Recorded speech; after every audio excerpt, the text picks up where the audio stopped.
França, longe de sol, filho de crioulo. Hoje, caso esquece de dimbe. Papá bem de lá, mamãe bem de lá. Minha família tá vive lá e minha sangue de lá também. Tem graça de pai, graça de fica, graças a Deus. Minha povo tá vive livre. Crioulo na mão, esse meu cavalo na mar. Com saudade de terra, na qualquer lugar. Minha filho de Augusta e Joãozinho Teixeira. Minha pai de Santiago, minha mãe de Boa Vista. Com 3 anos eles levam Cabo Verde. Desde aquele tempo que esquecer minha terra. Minha filho de crioula, minha mulher é crioula. Nós filhos é crioulo, geração de crioulo.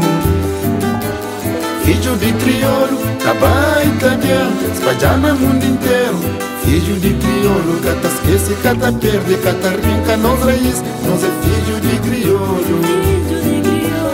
Filho de crioulo, tá bem, tá bem, espalhar no mundo inteiro.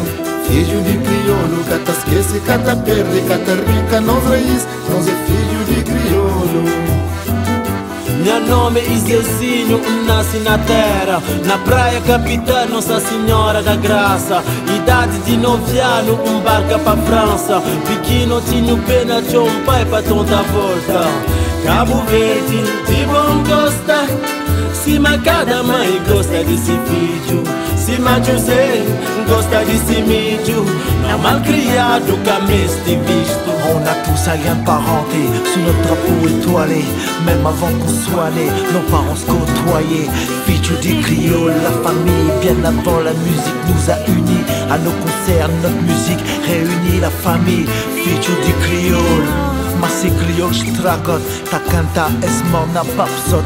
Tudo fez como eu, Cabo Verde. É modo primeira vez como eu, Cabo Verde. Filho de crioulo, tá bem, tá bem, espalhar no mundo inteiro. Filho de crioulo, cata esquece, cata perde, cata rinca nos raiz, nós é filho de crioulo. Filho de crioulo, tá bem, tá bem, espalhar no mundo inteiro. Filho de crioulo, cata esquece, cata perde, cata rinca nos raiz, nós é filho de crioulo.